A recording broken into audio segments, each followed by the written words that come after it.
Yeah.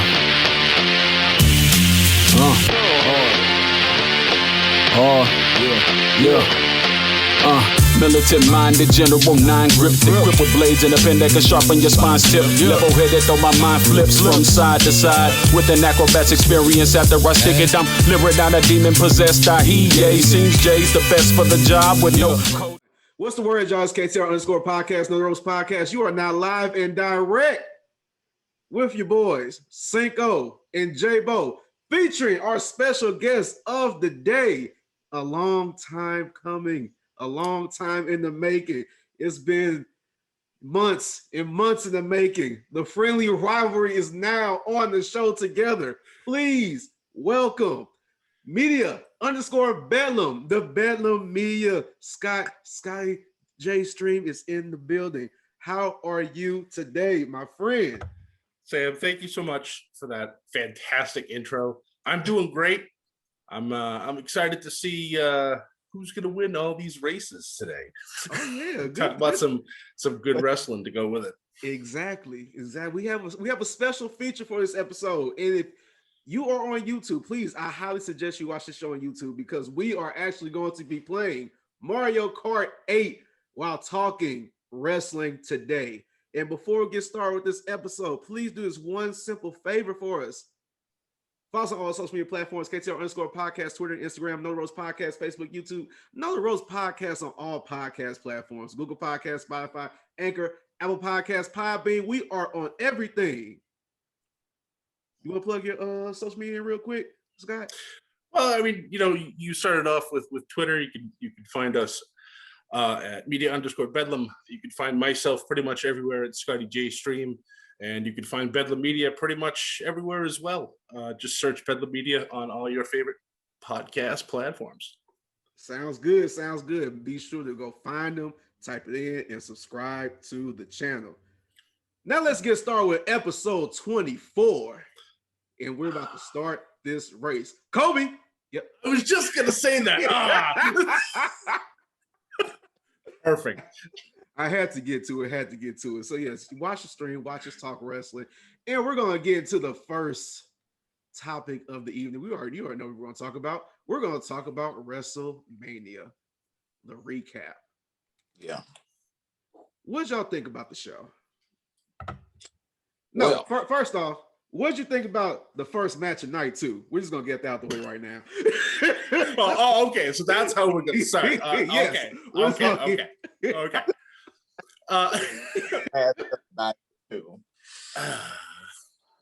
You're our special guest guy. You go ahead and start off here. All right. Well, I loved the entrances. I gotta say, Randy looking in white was a bit jarring for me. I was not expecting that. That's right. I was also thinking to myself, well, this works because he's about to be purified and removed from my television screen. So white, I guess, would be perfect to use. And then they did the Fiend's entrance, and Miss Bliss just looking even more evil. And I loved her slow transformation ever since this whole thing started. Yeah. She was kind of normal in the beginning, and then she started dressing a little darker, and then her makeup got a lot darker, and I'm just like, wait, so she's going full evil here. Right. But I didn't expect what happened during the match to actually happen. So she distracts the Fiend at the last moment, allowing Randy to wait. I just fell in water. I'm sorry. I don't even want to say it. That Randy hits that RKO and gets the. I'm not gonna say it. Say it. Get the win. I'll say it for you. All right, fine, good. I don't have to say it. I don't have to spit out that vile that. Just Randy is now 3-0 against Bray Wyatt. That's all I have to say. Yeah, I know. At 30. I don't even want to talk about that previous WrestleMania match that they had because I don't know which one I was more disgusted by, this one or that one. That was his match too. It was he picked it. He picked the type of match, the Firefly Funhouse, and he got the title at the same time too. It was perfect. I know. It was perfect. But besides that match, you know, how'd you feel about WrestleMania as a whole? Which night did you like the most? Night 1 or night 2? I actually liked night 1 better. It just seemed to flow better. And besides the main event of night 2, I liked pretty much all the night 1 matches better. Yeah. Yeah, I felt the same way because I feel like with night 1, it gave everybody what they wanted to see. Yeah. And what they wanted to feel. It was like it was so hard to just bounce back from that because with night 1, you know, first off, starting off with Bobby Lashley being Drew McIntyre. I know McIntyre's personal favorite. We didn't see Lashley winning, honestly. No. None of us picked him for it. And Nope. I think it caught everybody by surprise that he won that match. I just won the first race. But that happened. Cesaro getting his one-on-one match against Seth Rollins and winning that match. I love that so much. I did too. That poor man has been with that company for so long, and just it's about time he finally got his due. And you know, with everything that happened later on, like on SmackDown, like I'm hoping that this is going to be the beginning of something big for Cesaro. Right. Bro, everything that he did in that match, he's actually been doing on Independence. It's just that he wasn't able to do it in the WWE. So I think that this was a perfect opportunity, not only just to show what he could do, but show it on the grandest stage against somebody who's going to sell it well, as in Seth Rollins. Absolutely. So I think everything lined up perfectly for him. But of course, in typical WWE fashion, it could look good for now, but then the momentum could easily be stopped out of like one big loss, you know. So I'm more interested to see what comes of this, but so far I'm liking what I'm seeing. It was funny actually because JB, you actually did call this when we were talking about who would win the match and what would happen. Yeah. When you said I'm sorry, I was trying to concentrate while winning, but you were talking about I'm gonna be stressed because I don't want to lose right now. But you picked the worst Mario Kart player to play against. So But with that, you said that you believe that Cesaro should win so the feud can continue between Seth Rollins so it can grow. That's right. To showcase what he can do. And what's happening? Exactly what you said. So I'll give you kudos to that. Good job. Give your flowers because you're not going to win this race. But I'll take it where I can. Cinko.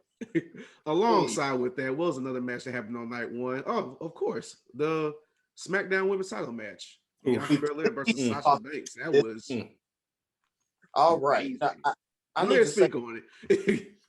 Let me say my 2 cents with this match. You know, ever since she was drafted to SmackDown, I called the entire scenario.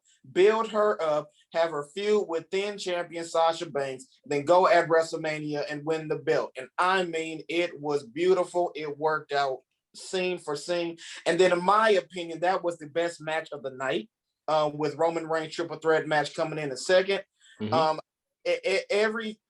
I can't even say enough. Like from the emotion, from the beginning of the match, throughout the entire match, there was even portions where Sasha Banks looked like she was going to win, even though Bianca dominated the majority of that match. Yes, she did. Yeah. But there was enough moments from like Sasha be like, oh, hold up, you know, Bianca may not actually win this. And then to the beautiful hair whip. Oh my, and it left a mark. I mean, you can't get more perfect than that. From the KOD finishing move, Sasha sold that like a G. I mean, everything was perfect. Scott, for anyone who's watching, I actually got me a poster of Sasha and Bianca, like as a WrestleMania memorial, just because of how much I loved that match. So yeah, that's clearly my favorite match of the night. My favorite match of the night obviously was Randy Orton beating the Fiend. We're not talking about that, Cinko. You were just talking about your favorite match, right? We're talking about Sasha and Bianca right now. You're right. Honestly, The way the match was going, the emotion was just perfect. I knew it was just hard for them just to contain everything, especially for Bianca, for her being on that grand stage for the first time in her career ever. You know, Sasha's used to it because she's been there before. She had her moments plenty of times, with different pay-per-views, getting the title. But like for Bianca's first title match and winning her first ever title in the WWE, because she didn't win anything in NXT, I felt every emotion that she felt, because I could understand why she couldn't contain it, because the moment she made her debut, she barely got to experience, the fans in the crowd. Yep.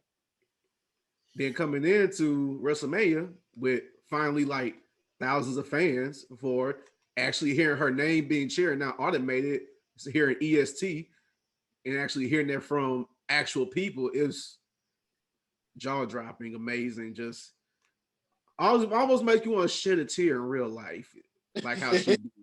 I wasn't gonna do because I'm not a crier, but yeah. But if I was, I would have shed a tear for Bianca, because that was a real heartfelt moment right there. It was real, yeah.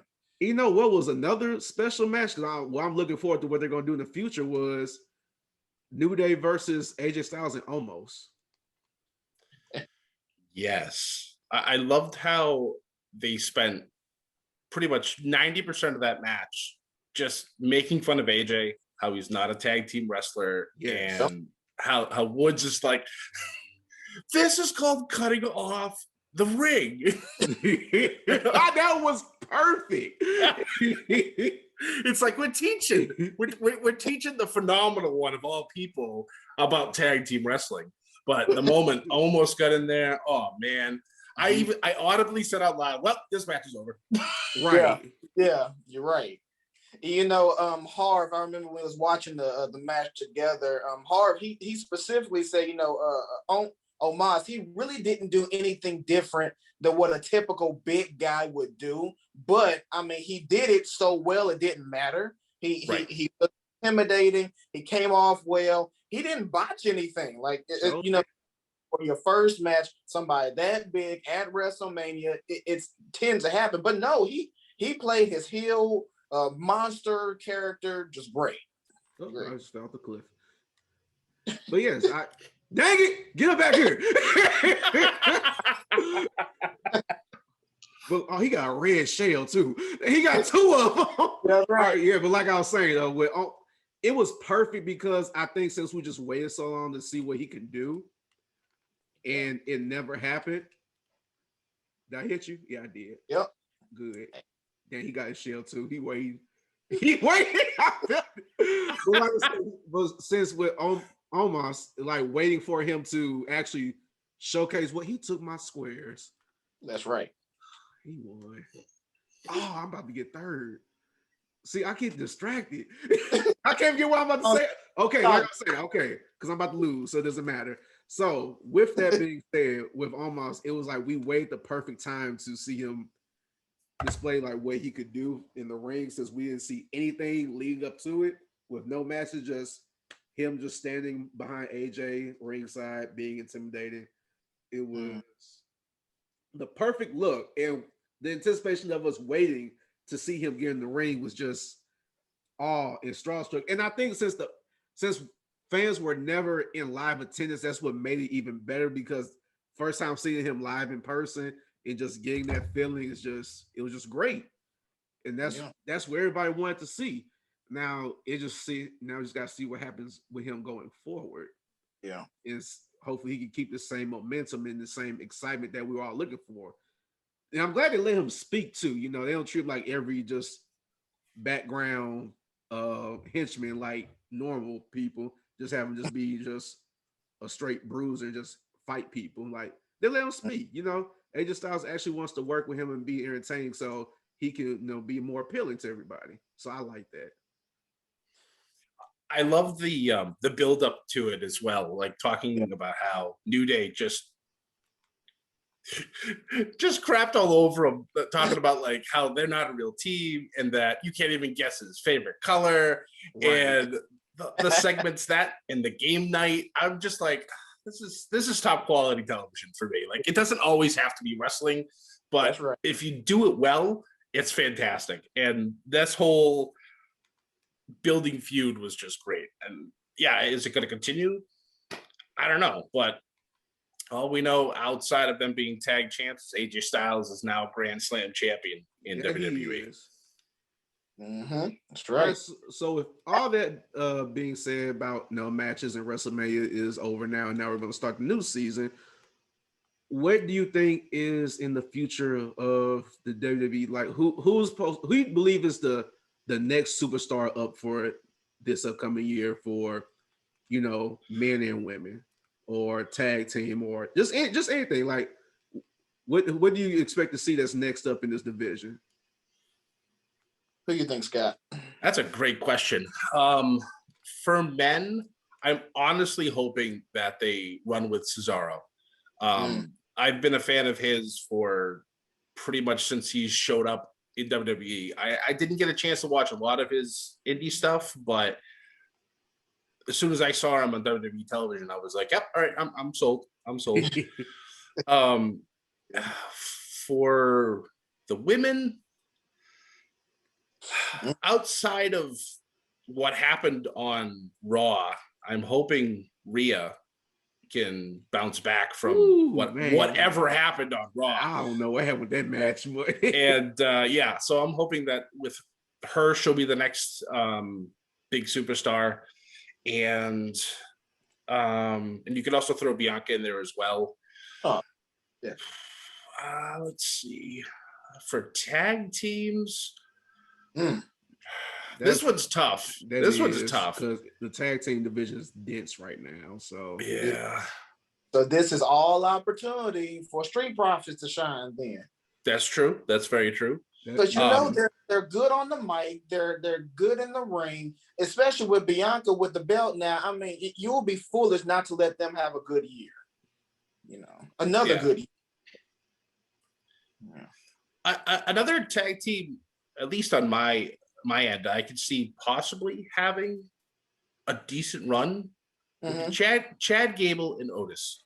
Yes. Alpha Academy. I don't Otis. know why. Like, I thought Otis would be completely lost after Heavy Machinery broke up, and they took away the Money in the Bank and took away Mandy, which was like the greatest storyline for him last year at Mania. But now Chad Gable's in his ear, and he's gone full heel, and he's turned himself into a monster. And I'm excited to see where that goes. Okay. So I'm with you on the part, but I'm kind of opposite on the other end. When they took away Tucker, honestly, I think that was the best thing that ever happened. With Heavy Machinery, we all knew that the only person people was really watching was Otis. Yeah, that's true. Getting rid of Tucker Shawn Michaels of the group. But I will agree that I was kind of concerned with how the heel run was going to go with him and Chad Gable, because he does so well as a face. Yeah. But yeah, I agree. Him with Chad Gable, Alpha Academy, that it is a good tag team setup. So yeah, I'm also interested to see how the year's going to go for him. I'm also wondering, because I've heard rumors, I don't know how true these are because they are rumors, but Jason Jordan might be getting cleared. Oh, okay. So if that's the case, that's an interesting dynamic to throw in as well. That is. That's big. I'm interested to see how they will play that off, though. Like, will they play it off as Jason Jordan being jealous, or will it just be all three of them just, taking over SmackDown? It could go either way, really. I'd be all right with both ends, honestly. Really? Like the jealousy thing would be cool, and we could still get our random Kurt Angle's legitimate son jokes in, and either that, if they're a 3-man group, then yeah, they could dominate as well. I mean, I'm all for factions. I was a big NWO guy back in the day, and so I'm all for factions and faction wars too. So I'd be all for it. Let's see. For some, you said what? for Scott. You know, we were talking about, you know, wrestlers that, you know, is looking forward to a big year. And we also obviously talking about WrestleMania. I want to have a discussion about Sasha Banks personally, because, you know, she had a curse of winning a belt and losing it right away. That was a curse. But obviously won the women's SmackDown women's title. She defended it at least once, was good. But now the new curse is that she is 0-6 at WrestleMania. And you know, she's it's kind of like, oh my goodness, like 6 WrestleManias and lost that many. Like Nicholas and winning the Raw Tag Team belts, Braun Strowman has more wins than Sasha Banks at WrestleMania. That was a great pickup on it. Has more wins than Sasha Banks at WrestleMania. Okay, like, and I can keep on going, but you know what's I guess out there for Sasha Banks, because obviously she's doing well regardless of her record. So would WrestleMania win even benefit her at this point in her career? Honestly, I don't believe it will. I mean, she's a ring general as it is, so she could guide whatever match needs to happen, and she already has all this star power. A win at WrestleMania, I mean, unless it's like her last match for the title, kind of like what happened with like Trish Stratus back in the day, it's something like that might be meaningful. But honestly, she doesn't need to win at Mania. That's true. That is, and I'm trying to think positive about it because I like Sasha. You know, it's sort of like ironically playing a video game where at the end you fight the boss. You know, the point of a video game is for you to beat the boss at the end. Well, Sasha, she calls herself the boss, and WrestleMania is technically the end. So I guess beating Sasha Banks at WrestleMania just has to be her new stick now. Yeah. Yeah. Wow. I'm interested to see how long they're going to go with this. Like, will this turn into an actual, what's the word? A storyline for it. Like, you know, it comes down to it. Like somebody like Bayley could throw it in her face. You know, like, oh, you're, you know, a few years down the road, you're 0-9 at Mania. You're going to go 0-10, or you know, I'm interested to see how long they're going to go with this. And I'm also interested to see how long, like, they're going to be there. I mean, because Sasha's pretty much done everything at this point. Besides winning Money in the Bank and winning at Mania. I agree.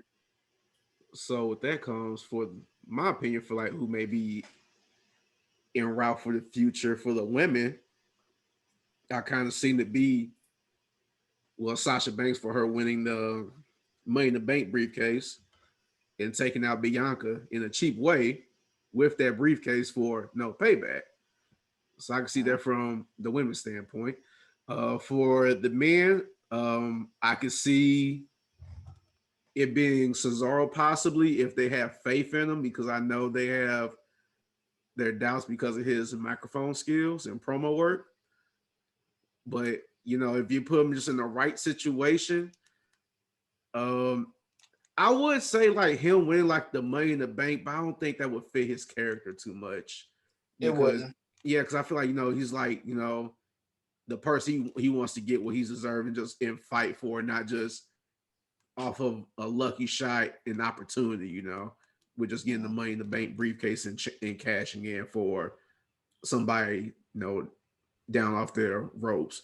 So with this one, more likely a heel is probably going to win Money in the Bank this year. And this might make Scott happy, but looks like King Corbin, this might be his year. I kind of see it. I really do kind of see it this year for him, actually, for somebody getting a new opportunity, and for we need another heel to be at that top spot, and I feel like it'll be him currently right now. That's if they switch him off from SmackDown to Raw. That's another thing too, because they already got Roman Reigns at the top right now on SmackDown, and he's on SmackDown, so that'll kind of take a different standpoint. So if he wins, I hope he catches in on Raw, so he takes out, you know, maybe if Drew McIntyre does win the title at like it depends how long he has it though. So that's another thing too. If he wins at Backlash, it'll make sense. But I could see that happening, and hopefully they just come back and revamp Keith Lee because he's been forgotten for how long? It's a different issue. Yeah, so that's a travesty in its own right. I mean, I know he's injured right now, and obviously he can't do anything wrestling wise, but he's been active on Twitter, which has been nice to see. But yeah, he needs to go back to his NXT form like yesterday, right? Because you know, you like all of us have talked about how disgusted we were when they got rid of his original theme song. Yep. His current one now is okay. I like it, exactly, but it's not the other one. So it's just, I don't know. And then having him change how he dressed to go to the ring, it's just, I don't know. It's like they took something that was literally perfect in NXT, and then Vince and Bruce looked at it and goes, "Nah, we'll start over." They were fluttering away. But yeah, it's just so I'm hoping he has a. I actually honestly completely forgot about him when we talked about superstars for the year. So, and I feel embarrassed for saying that, but it's true. So I hope he's another one that is able to bounce back and have a good year.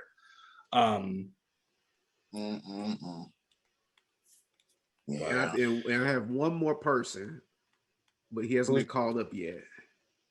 Adam Cole. Yeah, there you go. Adam Cole. I think this I wish they did not take away his old theme song. That's what makes me so mad. At Takeover, when I heard the new one, I was like, what? Y'all could let him at least keep it. Right. I know you broke up the group, but like, he came out and tried to, like, it didn't match up. And the boom didn't work. And I was like, what is this nonsense? Like, and I'm surprised I saw them take it away in NXT. That's something I expected for them to take away when he got called up. Right. Take it away. I suggested like maybe it was just for like a new look and everything, but it's like that fits him, I mean, it's not like they're saying, I don't think they say undisputed in the song. No, they just say boom. Exactly. That's all the words you hear. That's all you hear. But yeah, if he gets called up, I hope they use him the right way. And also Pat McAfee's on Smack. Shout out to Pat McAfee, first of all, because that first night with him on SmackDown was just it's beautiful. Pure, beautiful. And he felt so comfortable. He's actually going to be a great commentator on the show. Unlike the guy on Raw. It's started. I know, but Pat McAfee did too, but he was just a natural. I'll give him a shot and a chance, but after that, the first one was just like, It was so funny on Twitter. Everybody's like, this guy's doing real good. And honestly, you guys were the first ones that I saw were like, this guy's trash. I did. Oh, that was me. I said it. That was me. I said he was trash. Because I was like, Oswald kept Tom Phillips and Samoa Joe. Let's not talk speaking about of which, Joe let's not talk about Joe yet. We're getting to it. Talking about these releases with the WWE. Yeah. April 15th, the Dark Day. Yeah, I had to get the gas out. All the releases. Okay. Billy Kay, Peyton Royce, Mojo Rawley, Tucker, Kalisto, the other half of 2/3 of the Forgotten Son, the second third. What's his name again? I forgot. Wesley Blake. Yes, Wesley Blake. Yeah. Then Samoa Joe. Okay. All right. So first off, I knew Tucker was done. If we go back a couple of episodes, I said the moment they broke up that group and they drafted, I think Otis was the one who was drafted. It was just a done deal for Tucker. But obviously, the biggest name on this list is Samoa Joe. Yep. We all know that's the biggest name. And yes, we know he had injuries. He will come back, get hurt, come back, get hurt. We knew all that. However, Samoa Joe, other than the fact that he is an amazing in-ring talent, both wrestling and mic-wise, they can clearly use him off the mic that the fans love, such as a color commentator when he was interviewing both Adam Cole and Kyle O'Reilly for NXT. Like, he can be used in other aspects that benefits the product. So I just do not understand why him, out of probably a good number of other people, had to go. That just baffled me. From what I saw online, it looked like WWE would not clear him medically because of the concussions that he's had, especially the last one that he got was unfortunately filming a commercial from Monday Night Raw, and he gets powerbombed through the commentary table and gives a severe concussion. That apparently for them was enough. They wanted him to go full-time on commentary, and Joe was like, no, I want to wrestle. So I guess that's probably what led to the release. I mean, that makes the most sense to me. Because from a talent standpoint, WWE would have been absolutely just horrendous to do it just because, you know, they don't want to have him. Like, they know he's money, but they want to have him in a safe place. Joe's like, no, I still want to kill people. So yeah, you're right. You're right. Yeah, I mean, that would make sense, especially from a wrestler who still got that itch to get in the ring. Fine, if you're not going to clear me, then, you know, I'll just let me go so I can go to somebody who will. Yeah, it makes sense. So, you know, Samoa Joe, he was on the biggest stage. He's a great product. But he'll do great no matter where he goes, even at his age.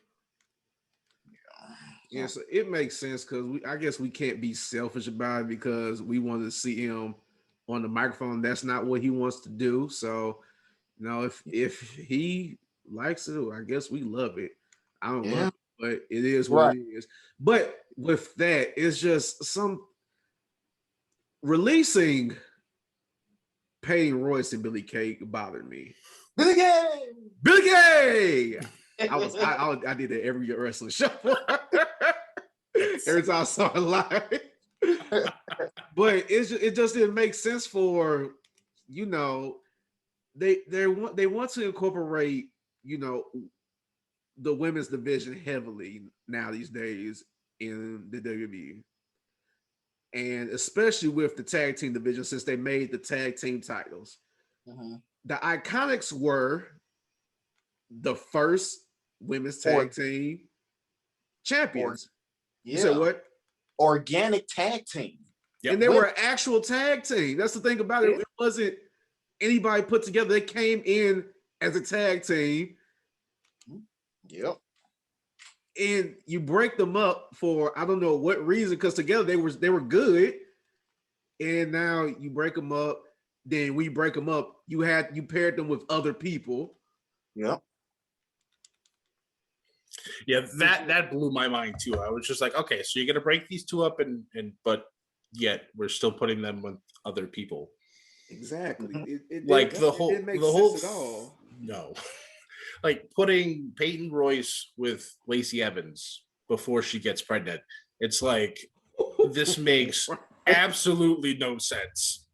And at least with Billy, she tried everything. Like the resume thing, that was for me one of my favorite parts of SmackDown. Yeah. Whenever she would randomly show up anywhere with her resume ready to go, and then finding a way to get into WrestleMania with Carmella, then getting a pin on Naomi, and then what's her reward? Bye. It's like what? It's like wow. God. It was probably one of the most entertaining women probably had on the roster to this day. Yeah. And you let them go. So it's just it didn't make sense.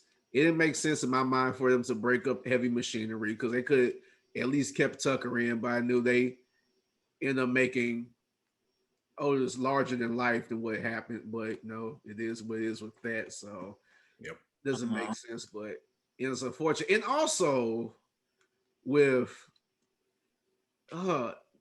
it's messed up. But with the Forgotten Sons, because of the main person that caused problems for the group, who still has a job. It still has a job. It is featured every week on Monday Night Raw. Exactly. But the other two people get penalized. Yeah. For something they didn't say on Twitter, and now they're out of a job. Yep.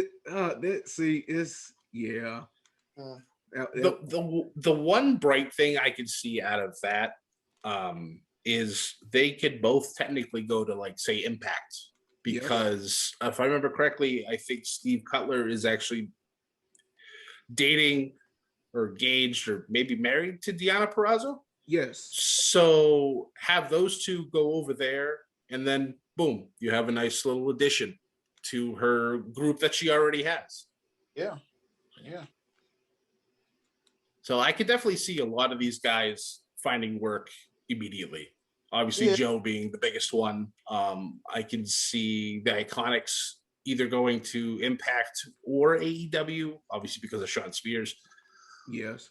But trying to think. Kalisto he's entertaining, so he could do anything as well. He could show up. I think AEW would be a good shot for him. He could also go back to Mexico too. So that's what I was thinking. I think Kalisto will probably benefit the most by going back to Mexico. Not just because of his character, but from how obviously he fits in so well with the Lucha League. Yeah. And so now he can take his, well, he always had like good independent fame, but now with the WWE fame he has, go back to, AAA or CMLL. I mean, I think he will benefit greatly. AEW has a decent cruiserweight division. I mean, you see, Pentagon, Dark, you see Ray Phoenix, and Ray of course Phoenix is nice. Look, we can go on. Oh my God. He's as close to Rey Mysterio as you can get to Rey Mysterio. We're not mentioning that last name on the show. I'm sorry. For jokes, when you talked about best tag teams, I almost mentioned the Mysterios just to get a rise out of you, but I thought better of it. I'm like, that's all right. I'm like, I've already said enough about Randy. Let's just, we'll keep this civil. We don't need to, get too. Rey Mysterio's son. That's a topic on its own right there. Yeah. No, I think we're not gonna go there. Good. That's that could be a topic by itself for his own show. I just go on and on about it, like why he should not be on the show, but I really could. My main thing, where do you think Samoa Joe's gonna go at the end of the day? That's the main question. Where do you see him going to? Which industry? I hope he don't go back to Impact. I hope he doesn't. He doesn't. That's right. I hope he does. I don't. I think Samoa Joe is bigger than that now. I mean, he definitely is now, because once you hit the WWE, you have automatic bigger given platform. Samoa Joe is already known majority like by the whole wrestling community, but once you hit WWE, like that's it. Like you're just larger in life at that point, and he really made his name known when he was on the show. And no disrespect to anybody who already went to Impact for WWE. Like, you got Heath Slater, you got Matt Cardona, you got Brian Myers. Like, no disrespect towards them. It's just that Samoa Joe hit his name, his in-ring legacy. It just is too big right now to go back to a former playing ground that he's already dominated. I think he needs to go, maybe AEW. I don't know. Maybe he'll surprise us by going to Japan or going back to Japan or something. But I don't know. I just don't want him to go back to Impact. That's my thing. Yeah, I agree with you. Not right now. Maybe at the very end of his career, have him show up, maybe be an enforcer for a big match or whatnot. Sure, but right now, I think, but obviously besides Japan, AEW would be a good fit. Just imagine a promo war between him and Eddie Kingston. Just to throw that out there. That's terrific. I'm open to that. Shit. But yeah, I get it. Perfect. So, and we already talked about the Iconics. We said Kalisto. All right. So, new faces that came back. Like I said, Pat McAfee's on SmackDown, doing a great job. The new guys on Raw, he's okay. What's other new faces on the show right now? Viking Raiders came back. Viking Raiders came back. Yes. Yeah, no, Raw started off great because we actually had some returns, obviously with Charlotte too, and then all of a sudden it just went right. Charlotte's Flair. You know, here's my thing with Charlotte. I actually like Charlotte Flair. I love how natural of a heel that she's becoming just because of her last name. Like people diss her because number one, she wins belts and loses them, you know, as much as she gets out of bed in the morning. Okay. And you know, she plays to the heel character well. Harv always makes fun of Charlotte. He hates Charlotte with a passion, but she is playing her heel character to the bone. So I'm glad she wasn't at WrestleMania because obviously, as you can see, we can have a great WrestleMania without Charlotte being involved. Right. Oh, don't! Oh, stop! Stop it! You know, no. The women's match, with the exception of the gauntlet match at WrestleMania, that was just a trouble. But with that exception, come on, SmackDown women's title match is great. The Raw women's title match is great. I'm sorry, like you can have a great WrestleMania without Charlotte, but now that she's back, it just brings back that, you know, oh my goodness, why is she back? We was just fine, but she's still, you know, making her claim, making her dominant. So were we just fine? Yes. Or was Raw missing her very badly? Nobody was missing Charlotte. Okay? I was missing Charlotte. And this is coming from somebody who likes Charlotte, but no one was missing Charlotte. Okay, nobody. Stop. But it's good that she's back, though. Shout out. Yes, it is. I can't wait for her to get her title back again. Gosh, especially I'm looking forward to that. No, especially after that horrendous Raw match with Asuka and Rhea, Charlotte actually saved that entire segment. Yes. Yeah. And I don't even know like what happened. Like was it fatigue? Was Rhea concussed? Like I don't know. It was something was off, and it showed badly. I think it was just miscommunication that just prolonged in the match. That's what it seemed like to me. Okay, yeah. It just the big thing that kind of like threw me off was when she botched the electric chair drop twice. It's like, yeah. So it's like that doesn't make any sense. And it wasn't like she, you know, Asuka fell awkwardly. It's just Rhea had no balance. So that's why I was like, did she get concussed? Like, did something happen and we missed it? Or I don't know. But yeah, I really hope that they are able to bounce back from that this week.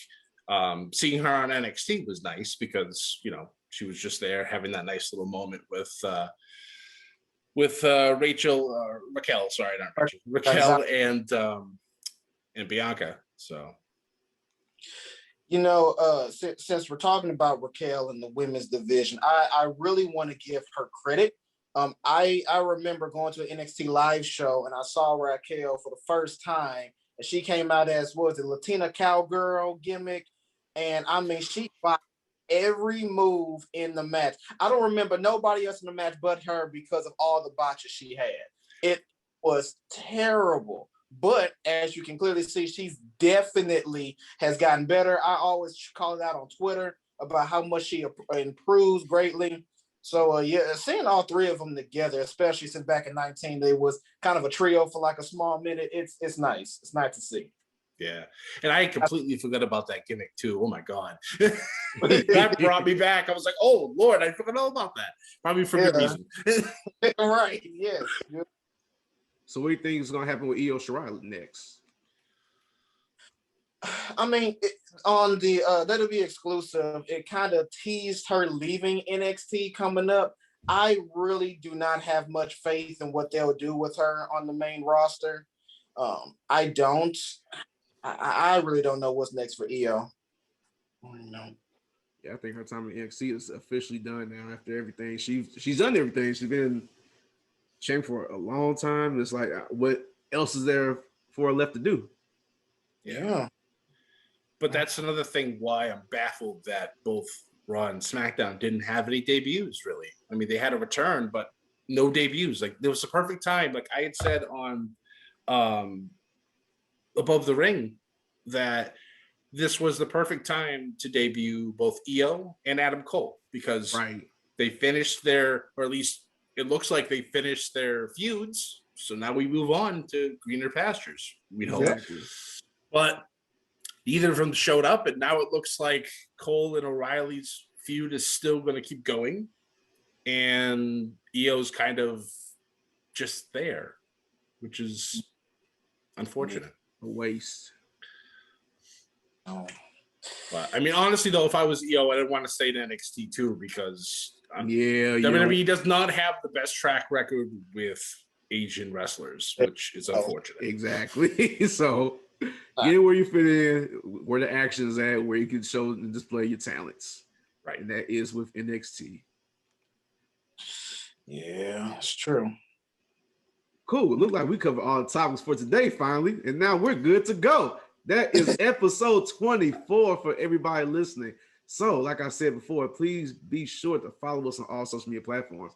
KTR_podcast, Twitter and Instagram, Another Rose Podcast, Facebook, YouTube, Another Rose Podcast on all podcast platforms, Google Podcasts, Spotify, Anchor, Apple Podcasts, Podbean. We are on everything.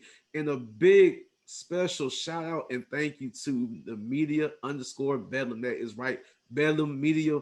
Our true friend Scott, thank you for joining us on the show. We greatly appreciate this, and we are looking forward to many, many more shows in the future with you. I appreciate it. I love this. This was great. I hope it's the first of many. And of course, you know, to borrow a line from Big Harv, we gotta make sure that we pump those numbers. There you go. He said it. He's wearing a shirt. Yes, thank you. Thank you. This is why we love him.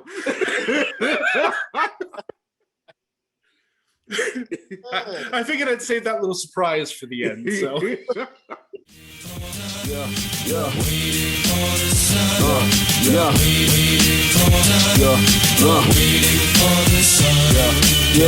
numbers, letters, all symbols of man-made devices that could cripple us all. Improve we can panicking when storm hits and knocks out the power grid. Are you fully prepared to live off the grid? How you think?